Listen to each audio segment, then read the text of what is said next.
আসসালামু আলাইকুম রহমতুল্লাহ। কি আমার সাথে একমত হবেন তা তা আপনাদের নিজেদের ব্যাপার।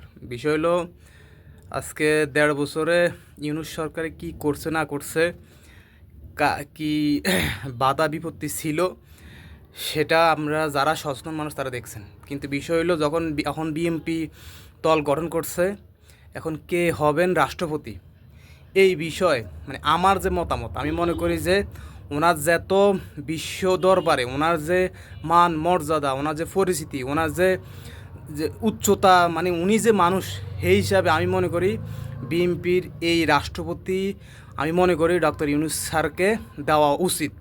এটা হলো দেশের স্বার্থে, দেশের সার্বভৌমত্বের স্বার্থে, দেশের এখন যে একটা আর্থিক যে একটা যে চলতেছে, এই ক্ষেত্রে বিশ্ব দরবারে ওনার যে লবিং, ওনার যে আসলে যে ক্ষমতা, উনি যে এটা খাটাতে পারবেন, যদি ওনাকে বিএনপি এই বিষয়টা যদি গুরুত্ব দিয়ে যদি দেখেন তারেক রহমান, তাহলে আমি মনে করি ডক্টর ইউনূস স্যারকে রাষ্ট্রপতি হিসাবে ঘোষণা করা উচিত। আসসালামু আলাইকুম রহমতুল্লাহ।